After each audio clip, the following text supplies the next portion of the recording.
Hello, everyone. Welcome to today's live broadcast, Impact of New FDA Guidance on Bioanalytical Testing on Drug Development. I'm Rita Peters, Editorial Director of Pharmaceutical Technology, and I'll be the moderator for today's event. We're pleased to bring you this web seminar presented by Pharmaceutical Technology and sponsored by KCAS, Bioanalytical and Biomarker Services. I'd like to start with a quick message from the sponsor. KCAS is a progressive, growing contract research organization of well over 100 talented and dedicated individuals committed to serving clients and improving health worldwide. The company's experienced scientists provide standalone bioanalytical services to the pharmaceutical, biopharmaceutical, animal health, and medical device industries. KCAS's expert scientific management has more than 135 combined years of bioanalytical testing and laboratory expertise. Their depth and breadth of experience comes from more than 4,600 proprietary and more than 900 non-proprietary assays developed to date. Before we get started, I have a few important announcements. This webcast is designed to be interactive, and we encourage you to ask questions during the event. You can submit questions by typing them in the Q&A box, which can be found on the right-hand side of your screen. You can enlarge the slide window by clicking on the small icon in the upper right-hand corner of the slide window, or you can hover your mouse over the lower right-hand corner and drag the window to the desired size. The slides will advance automatically during the event.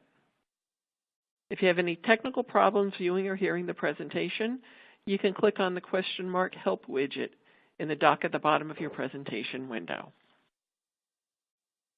Now, I'd like to introduce today's speakers. Franklin P. Spriggs is Director of Biopharma Services at KCAS Bioanalytical and Biomarker Services, received a bachelor's degree in microbiology from Ohio University in 1998. In 2015, he received a master's degree in regulatory affairs and quality assurance from Temple University before transitioning to a contract research organization. He's worked for large biotech and pharma at Amgen and Pfizer, as well as at AIT Biosciences as the ligand binding assay group leader. Marcia Luna is the Director of Pharma-Regulated GXP Services at KCAS. She received a Bachelor of Science degree from the University of Missouri, Columbia.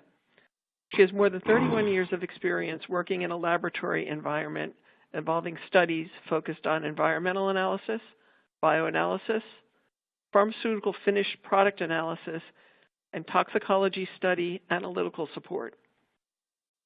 For the past 20 years, her focus has been on bioanalytical regulatory studies at KCAS. Previously, she was at Quintiles.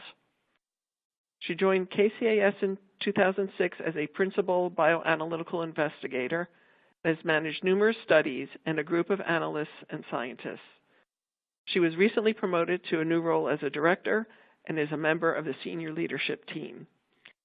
And joining Marcia and Franklin for the Q&A session will be Stephanie Bull, who is the Quality Assurance Team Lead at KCAS, and she's been with the company since 2013. In addition to managing numerous quality assurance activities, her role is to provide supervision of quality staff, auditing activities for facilities and systems, procedures, projects, and clients. She also provides consultation on quality and compliance topics for KCAS. Stephanie received her bachelor's degree in microbial and cellular biology from Emporia State University and certification as a registered quality assurance professional and good laboratory practices from the Society of Quality Assurance, which she received in 2017. Prior to joining KCAS, she collaborated with fellow KCAS employees as a research scientist specializing in ligand-binding assays and cellular-based methods. So thank you all for being here. Frank, I'm going to turn it over to you.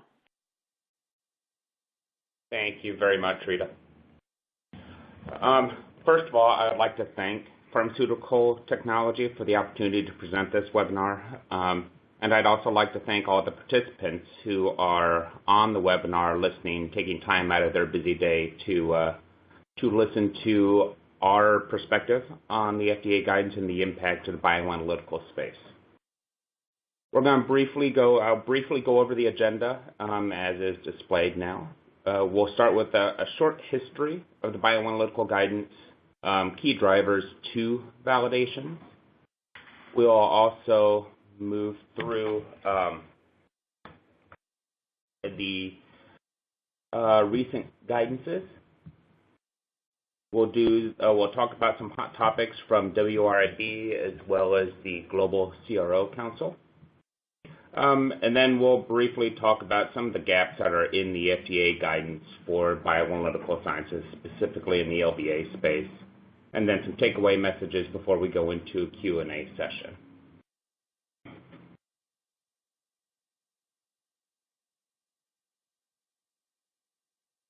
So I will start with a short company profile of KCAS and a little bit about why we're talking to you about this.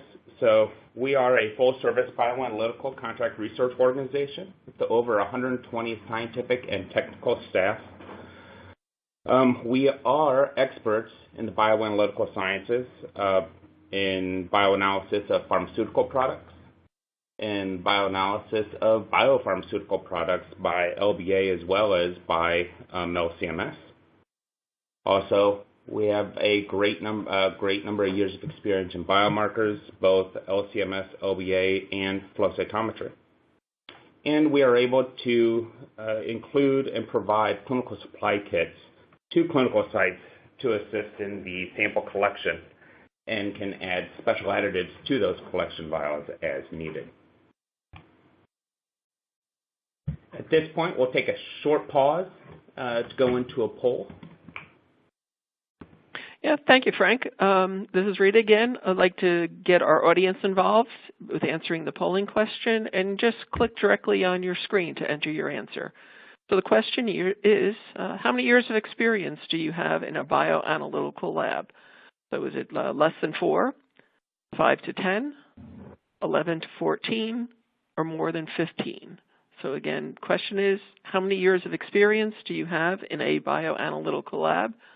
Less than 4, 5 to 10, 11 to 14, or more than 15. So just make your selection and click Submit.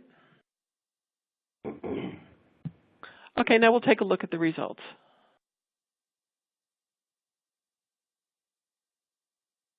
All right, so it looks like we've got a nice spread of experience there in the different categories.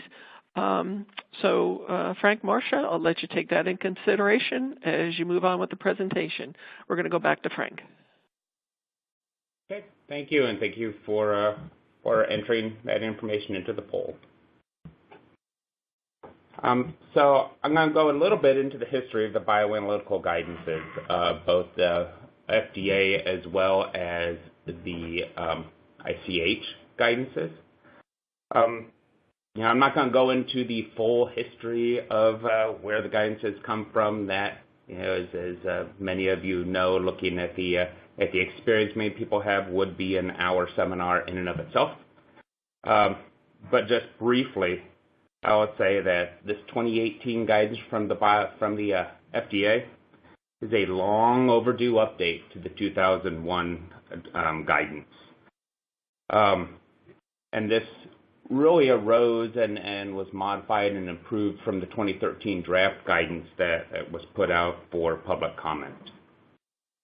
Many of the updates that have gone into this 2018, both from the 2001 and the draft 2013 guidance, are incorporation of current thought processes and white papers and advancements that have been made in the bioanalytical space over the last 17 years.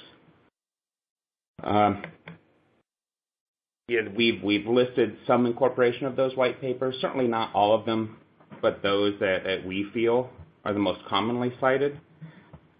One specifically for ligand binding assay is the De Silva paper from Pharmaceutical Research that was published in 2003. It describes method validation specifically for ligand binding assays, including what some of those acceptance criteria are, and how to run the experiments in a reasonable way.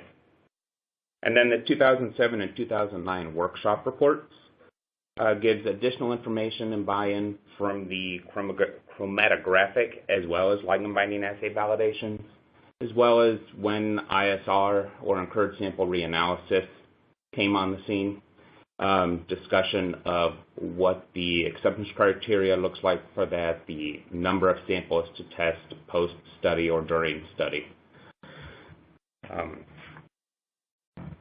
Moving on from there to the history of the ICH guidance. ICH is a relatively new entity as far as being official. The International Council for Harmonization, established late 2015, primarily to achieve a harmonization worldwide to ensure that medicines that are developed are all quality. The harmonization is achieved through processes of scientific consensus with regulatory experts, industry experts, all working together to put out the large number of guidances that are presented by the ICH. So the M10, Bioanalytical Method Validation, is the first guidance relevant specifically to bioanalysis validation. Prior to this, there was an analytical guidance. There is an analytical guidance that has provided a basic framework. However, much of this is not relevant or only semi-relevant, as it is more towards analytical sciences and characterization of drug product and less on the measurement of drug in biological matrices. Ideally, as this guidance gets reviewed, comments provided, and updated, this will take the place of the individual member country guidances for method validation. However, this is expected to be finalized sometime late 2020 at this point. November, I believe, is what the ICH timeline is to finalize this. So until that point, the individual regulatory agencies' guidances should still be followed to ensure the quality data is going in for registration. Okay, thank you, Frank. I'd like to, in the next couple of slides, go into the key drivers of why we even need the guidance. And so we'll discuss that in the mass spec and the LBA arena. We've got the key drivers for LCMS, LCMS, and method validation. It's critical to have successful non-clinical and clinical studies. So it's really important to have methods that are reliable. And then prior to validation, just making sure that they're optimized, during the development process. And one of the key factors is having, reliable standards that are traceable and have evidence of identity and purity. And then another key factor is that the matrix needs to have no significant interferences with the analyte or the internal standard. And the last key driver is just really ensuring that your documentation is where it needs to be, that you have real-time documentation and everything, because if you go back, you think if it wasn't documented, then it never happened. And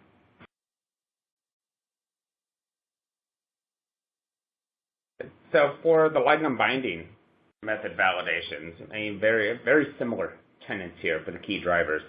Some of the differences, the critical reagent aspects of ligand binding assays really drive the quality of the assay and therefore the validatability of the method. The one thing that would like to say is that the validation, or at least appropriate assay characterization of a method, not just a regulatory requirement.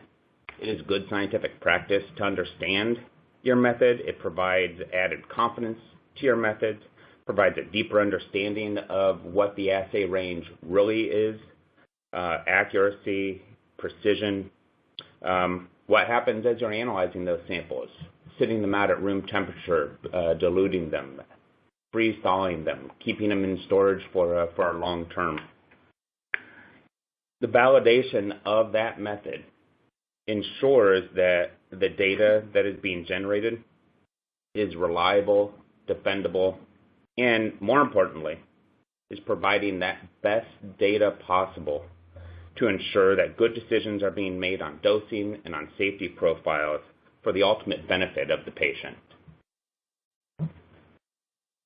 And at this point, we're going to take another short pause and go and have another poll question. If Rita, you want to take control. Sure, Frank. Thank you very much. Again, another quick question, and again, just click directly on the screen to submit your answer. So the question is, have you updated your standard operating procedures with current guidance? Yes or no? Question again, have you updated your SOPs with current guidance? Yes or no? So just make your selection and click submit. Give you a few more seconds. All right, now let's take a look at the results. All right, so 60% have updated their SOPs. But that means 40% have not. So, Marcia, I'm going to turn it back over to you and let you proceed. Okay, thank you, Rita. The next couple of slides, we really want to discuss the differences or the updates for the FDA, the May 2018 guidance, and the draft M10 ICH harmonization guidance. And, comparing it back to the 2001, what's been updated? If you can't get the answer to that on on the May 2018 guidance, the major change has been that you have to have two separate primaries for preparation of standards and QCs for at least one of the P&A batches. They've established criteria for selectivity that the analyte response needs to be within 20% of the LOQ, and the internal standard response for the blanks without an IS needs to be within 5% of the internal standard response of the standards and QCs. Also, there's a requirement for the matrix effect to be evaluated, and with that, evaluating in lipemic and hemolytic matrices. Carryover is required to not exceed 20% of the LOQ. However, if you do have carryover, then you have to make sure that you take measures to reduce it.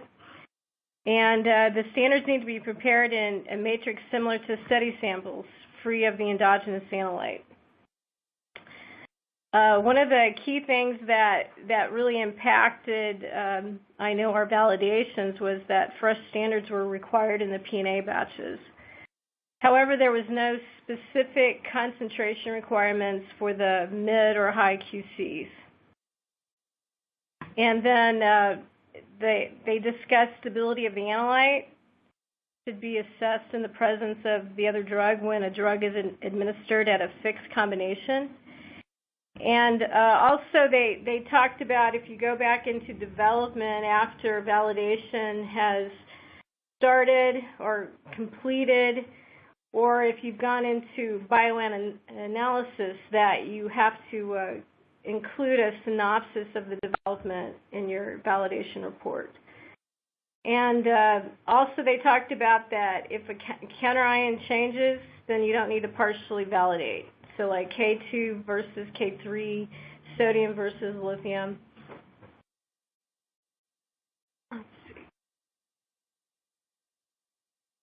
So in addition, you've got your in-study analysis that QCs are expected to cover your study sample concentration ranges.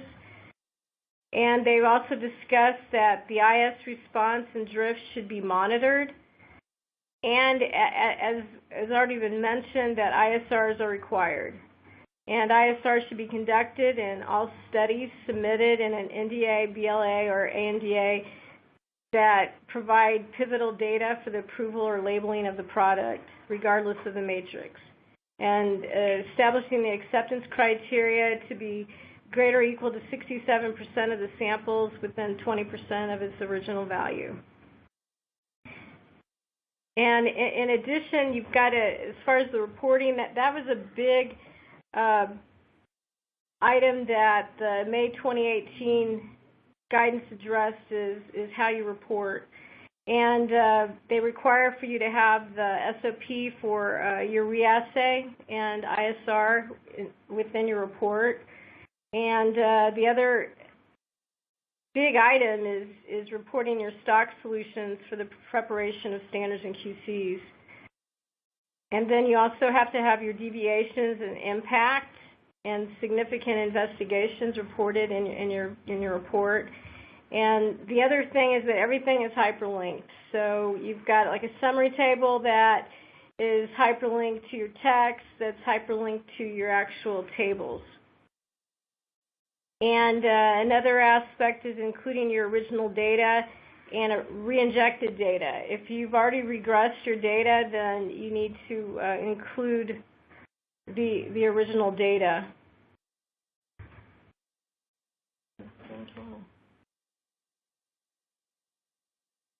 Moving into the LBA aspect of the FDA guidance. There are several changes from the previous guidance. I'd say highlighted on the right, the resolution of that table is not the best. I will go through those. First, selectivity is one aspect that has been modified slightly, whereas now the HQC is explicitly required for the ligand binding assay to do selectivity. While that was not required in the previous guidance, it is something that was not an uncommon practice in the LBA space. So while it's a change, it is not an impactful change to a lot of the validations that have been conducted over the years. Stability, the consideration of stability in the presence of concomitant medications. That is a new aspect that has been thrown in there to look at stability with additional things. And while that is certainly looking at co-dosed meds, that is easily done, and concomitant meds as needed.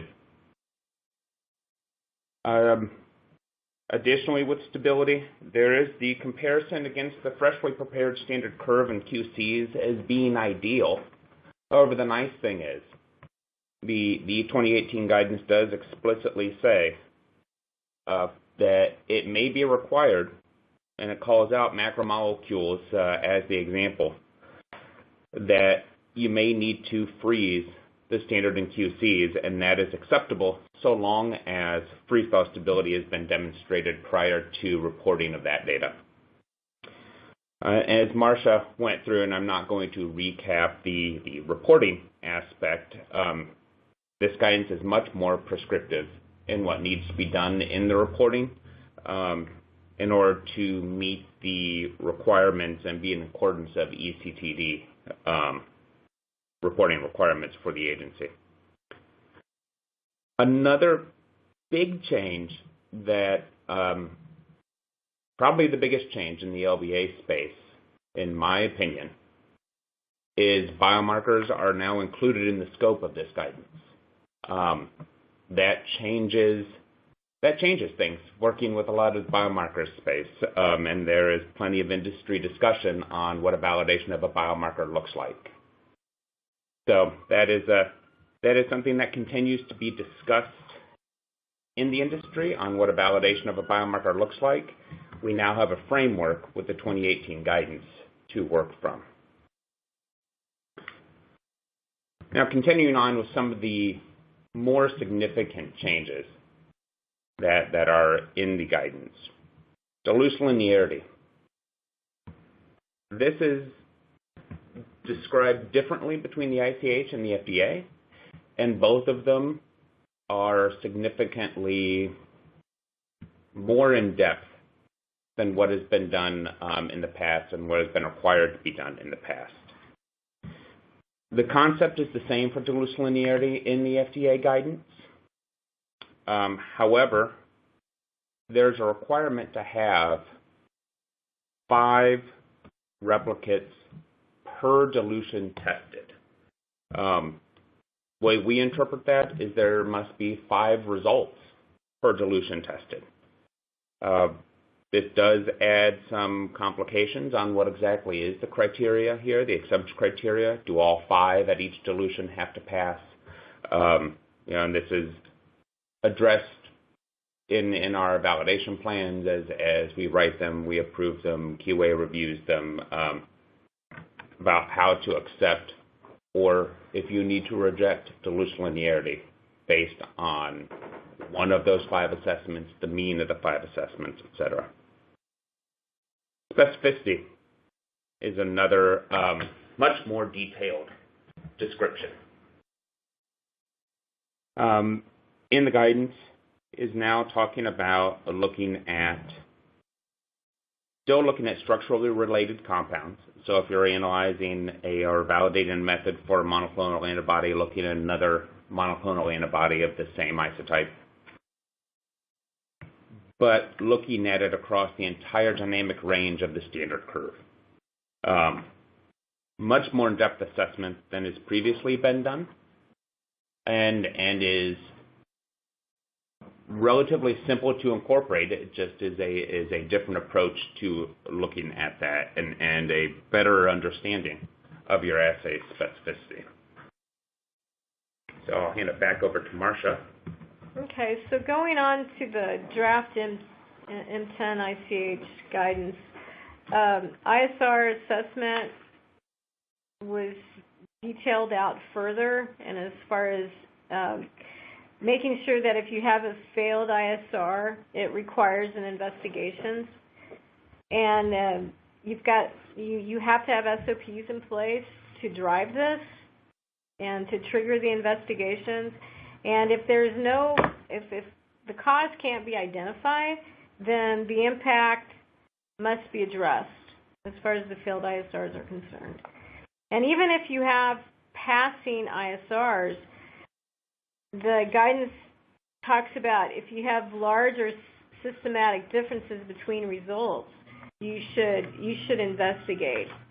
Examples of this are trends where you've got all samples from one subject failing ISRs, or all ISR samples in one run fail. So they would require you to investigate further. However, if you have flyers, the M10 ICH guidance says that you don't necessarily have to investigate. You don't have to reanalyze the samples that are greater than 50%. And the key thing is ISRs should not replace the original study data. Now, as far as additional information, when you compare the draft M10 to the May 2018 guidance, they specify concentrations for your medium QC and your high QC. Your mid QC needs to be 30 to 50% of the calibration curve, whereas your high QC must be at least 75%. And it discusses matrix effects, and it adds the acceptance criteria. And instead of using matrix factor, it discusses creating pools, and the acceptance criteria is based upon back calculating against a curve. And then one of the key things that makes an impact is stability above the ULOQ may be needed for study samples consistently higher in concentrations. And then you also, another aspect which has always been the case since 2001, and then they're changing it, that the freeze thaw samples do not need to be stored 24 hours prior to testing. And further on in this guidance, it discusses that samples that are diluted within a study sample batch, they should have, the batch should include dilution QCs, and that the concentration of the dilution QCs should be greater than the study samples using the same dilution factor. So they're really trying to emphasize that you have reproducibility at the higher concentrations. And then in addition, as far as the reporting requirements, they require that you list the chromatograms that require reintegration, including any manual integrations and the reason for the integrations. So these are just some of the highlights that, you know, we've been able to pull out of the two guidances. So Frank, you want to continue on? Yes, thank you, Marcia. I'm going to speak a little bit, or start the discussion on some of the hot topics that came out of WRIB and the GCC. And for those of you who don't know what those letters mean, WRIB is a workshop on recent issues in bioanalysis, and GCC is the Global CRO Council. Usually meet back to back, and this year, a lot of discussion on the ICH M10. So hot topics at WRIB. As you've probably heard both Marcia and I say, the fresh QCs versus frozen stored, there was much discussion on that, specifically around why do you need to have the fresh QCs?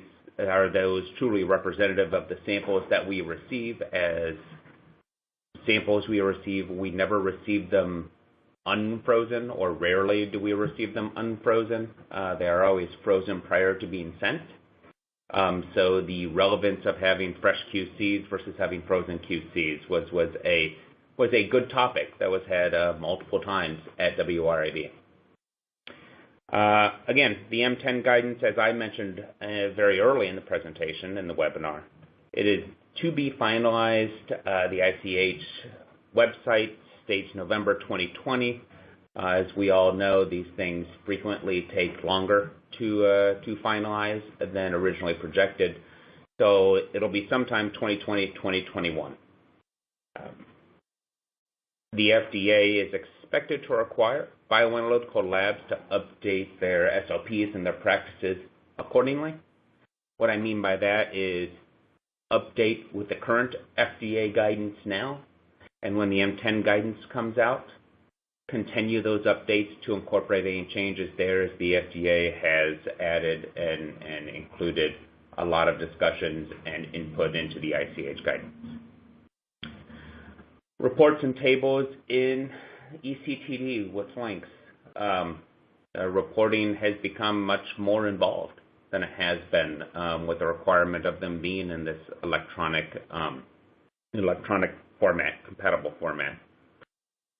So that was a discussion that was had for both in the conference rooms as well as in the networking sessions.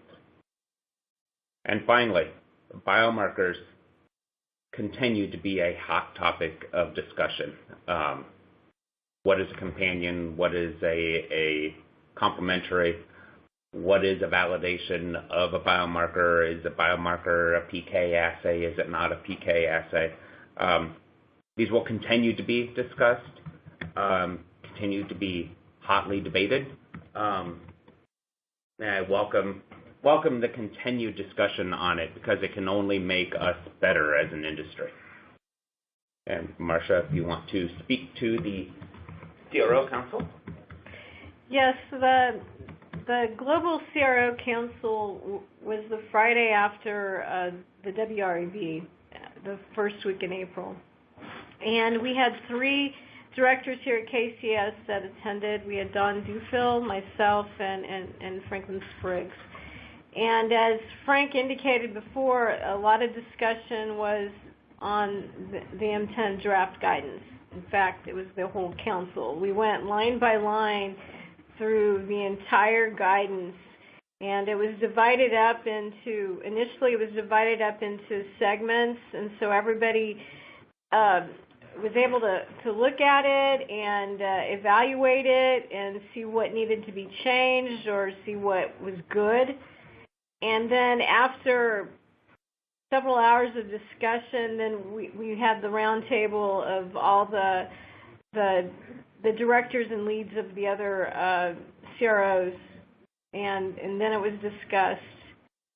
Each segment was discussed, and so it was a very interesting discussion on it as far as what people agreed with and what people didn't necessarily agree with. And as Frank has already indicated, that this council will be presented as a white paper in like 3 to 4 months to the bioanalytical community. And like you said, the guidance is projected to be finalized November-ish 2020. That's their goal. So some of the hot topics of the GCC was, one of the discussions was being able to extend acceptance criteria for protein LC-MS methods. And another issue that was discussed was that I already indicated as far as samples that are diluted should include dilution QCs. And it was amazing that a lot of the CROs actually do that already. However, the key with that is testing a dilution QC at the same concentration as your high study sample. And so there was much discussion on that because you don't know what that concentration is going to be. So that may get modified, throughout the course of several months here. And the other thing that they talked about is that if you've got a validated dilution factor, for example, if you had a 20 times dilution factor in your batches, then all the other dilutions are valid underneath that. So that was kind of interesting. We talked about the use of strip matrix or altered matrices for compounds that are endogenous. And the big message at the whole conference was that if you have it documented and you have justification, then you should be able to do that. Because the key point was that they want you to have standards that do not have any interferences in them. So as far as the stability using the concomitant medications, it wasn't totally agreed on, as far as whether it's even necessary to do. So this will be interesting when the white papers roll out and what they actually agree on. And carryover assessment, they discussed using a matrix blank instead of a neat solution. And the key is that carryover still needs to be mitigated and reduced at all, if at all possible. And the thing about the concentration of the mid QC and high QC, it was kind of a big issue because I know for our SOPs, we don't have the mid QC 30 to 50%, and our high QC can go as low as 60%. And what their point was is that they want to be able to see the curve range at all levels. So this is going to really enforce the idea of having an additional QC within your curve, because you can't, the P&A QCs, you can't gear that concentration to fit your study samples. You're going to have to add a 4th level. And with all the discussion, I don't think they're going to bend on that particular issue. So Frank. So one other aspect of the GCC that's more around some of the differences and more focused on the LBA space and the biopharma space. In the ICH, there is a specific delineation between extrapolation of stability by temperature. For chemical entities or pharmaceutical entities, if you establish a stability at a temperature, anything colder is considered acceptable. However, in the biological space, it requires a bracketing approach. So for example, establishing long-term stability at -20 in a chemical drug, that would allow you to store it at -20, -80, -70, without testing any other lower temperatures. Biological space, if we intend to store it at -80, and we don't test at -80, but we test at -20, then we are outside the accepted level. So the nice thing is that we tend to bracket our temperatures anyways, both for chemical and biological entities. Tend to look at a -20 as well as a -70 or a -80, and in some cases, liquid nitrogen storage. The other aspect here, critical reagent quality assurance, is really understanding the critical reagent and having some characterization around it. This is something that there have been multiple papers written, multiple papers in press, talking about critical reagent quality and critical reagent life cycles. This is something that the LBA community has been working on for some time, so I am personally very happy to see this going into a guidance to help push the information that comes out and that surrounds these reagents that are going into these validated methods. And finally, the dilution linearity. Again, in ICH, it's different from what has been done previously, and it is significantly different from what the FDA guidance has. In this case, in the ICH, they're saying 3 separate runs should be done for dilution linearity. So we've gone from the 2001 guidance, where it is a single concentration on a single plate, to the current FDA guidance, where it's 5 assessments per dilution, but 1 run, to the ICH, where it is 1 assessment, 1 result for each dilution, but run over 3 different plates or runs. It'll be interesting to see where dilution linearity falls as we continue to progress and update the ICH guidance as an industry. So we will move into the last section of the presentation itself and talk about there are a few gaps in the FDA guidance surrounding LBA. And some of these, this is not necessarily LBA specific, but it is a gap that is in the guidance. I think we are all aware that technology continues to rapidly move, and there's the ability for guidance to keep up with it, or even white papers to keep up with it, is challenging, to say the least. Being at a CRO, we get to see a lot of interesting emerging therapeutic modalities, bispecifics, trispecifics, fusion proteins, what I affectionately call Franken-molecules, that are multiple fusions to get a new entity in a novel framework of a molecule. Also, as CAR T and CAR macrophage cells become more and more popular and are starting to be approved and are starting to have wonderful efficacy, stem cell research, all of these things, are outside the immediate scope of the of the guidance. There are things that can be followed. There are additional things that may have to be done.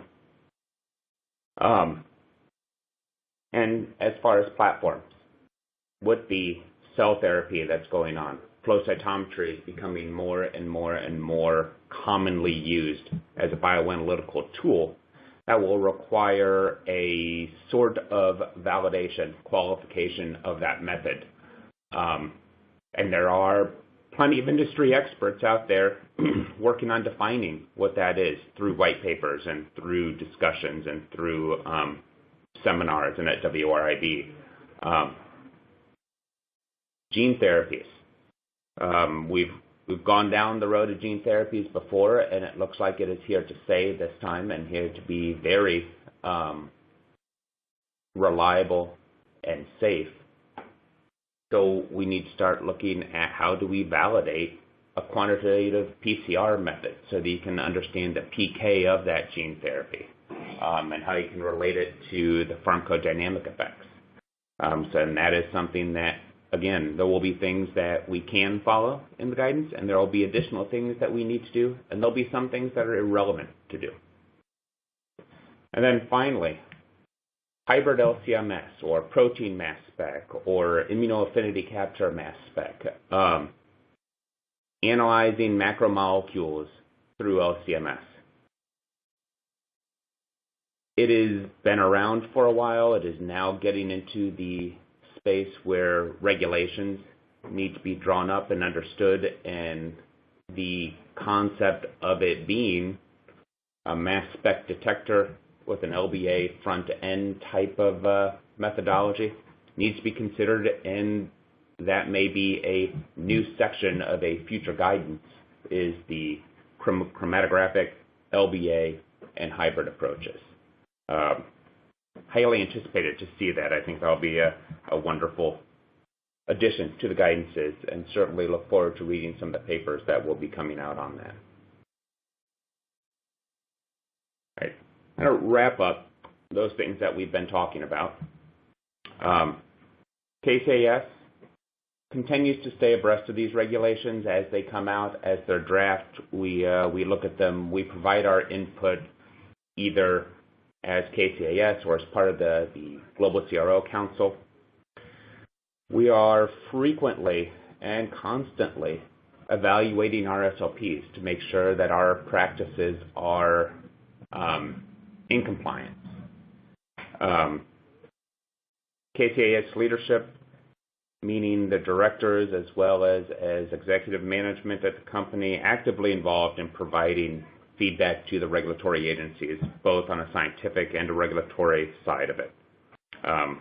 When draft guidances are released, or when 483s are issued to other labs that we learn about and can discuss and make changes to as needed to our processes. And when new guidances are made public, well, we are agile enough that we can update our processes through analytical plans, whether it be a validation plan, a sample analysis plan, etc., while the SOPs are being revised. So we are able to act quickly when a new guidance comes out or when an FDA finding comes out publicly, such as happened with some of the immunogenicity guidance information prior to that guidance becoming public. There were things that came from FDA findings that we can incorporate into a validation plan so that we stay compliant and up to date prior to official guidances coming out. That concludes the presentation aspect of the webinar. And I'd like to hand it back over to Rita so she can help manage the question and answer aspect of the webinar.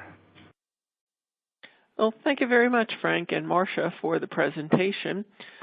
Before we get started on the Q&A, just a quick reminder to the audience that they can submit questions by typing in the Q&A box, which can be found on the right-hand side of the presentation window. And I'm going to start out by answering questions that came in. about copies of the presentation, about receiving them. There are two ways you can get the presentation. One, it will be an on-demand version will be available for you in about 24 hours, and you'll get an email from Pharmaceutical Technology, so you can come back on and look at it again, and I'll remind you about that later. And the second one, KCAS will be developing an archive of this presentation and the materials reference, which they will post on their website, and they will reach out to all attendees to let them know when that'll be available. So now let's get to your questions. And here's the first one. So how do you handle situations where your data requires you to extend the acceptance criteria? I will take that. This is Marcia. We've had a recent method with like a 20-plex, with multiple analytes, and where you've got more complicated assays. We've written validation protocols to cover that potentially that we could extend the criteria. So I think as long as you have it documented and the direction that you're going to go, then you can cover. You're able to extend your criteria. Okay, thank you. Here's our next question. So how do you handle gaps in the guidance that you discussed in the presentation? So while we handle those gaps specifically towards writing a validation plan, rather than just having an SOP for every aspect of everything that may happen, as we have these gaps. So a hybrid LCMS methodology. We'll write a detailed validation plan describing what parameters are being tested, what parameters are not being tested, and the justification for why they may not be tested. For example, it may not be relevant to test some of those things. And if there are any additional aspects that will be tested, then we will look at those and we will actually write up what will be tested and the a priori acceptance criteria. So while those gaps are there, they are not showstoppers. We have methodologies to go around to write up a plan for that, and we get buy-in from our QA group as well as from the client who is requesting that validation or qualification to occur. Okay, thanks. Here's the next question. So is it required to do ISR on every study you submit to FDA, specifically if you're not doing NDA or BLA, et cetera? This is Marcia. I'll take that question. ISR, it's not a requirement as far as if you're not going to submit it to these agencies. However, ISR analysis is really important to show reproducibility of your method. So it's not a bad idea to do it because it gives you more confidence in your data. And so I would highly recommend to do ISR. And I'll just add to that. I think in a lot of cases when I hear that question, what I hear is, do you need to do ISR for biomarkers if they're not pivotal biomarkers that are decision makers for dosing or for label incorporation? And I agree with Marcia in that it's a good idea. However, I'll add one extra caveat there, which is what is the purpose of that biomarker? If the purpose of that biomarker is purely exploratory, trying to see what is being modulated, what is being changed in the systems and in the body, then I'd argue that ISR is not as needed. However, if it is more targeted, if you are in a later stage trial where you're really looking at and you understand the biology, then I think it is very good to do that because it gives you that confidence of the assay. Okay, thank you. Here's another question. What guidances or white papers are best for validating flow cytometry biomarker assays? Hi, this is Stephanie. Best practice for validating flow cytometry biomarker assays is to follow the 2018 guidance as best possible. There are no current guidelines for flow cytometry. It was a hot discussion at WRIB and will continue to be as we evaluate how best to control those types of assays when there really is no control available. All right. Well, thank you very much. I'd like to thank the audience for attending today and participating in the event. I'd like to thank our sponsor, KCAS Bioanalytical and Biomarker Services, for making today's webcast possible. As I noted before, you'll receive an email from Pharmaceutical Technology alerting you when the webcast will be available for replay. I invite you to forward that announcement to any colleagues who may have missed today's live event. And also, KCAS will be compiling an archive that they'll post on their website, and they will contact all audience members about accessing that. So thank you again for joining us, and have a good day.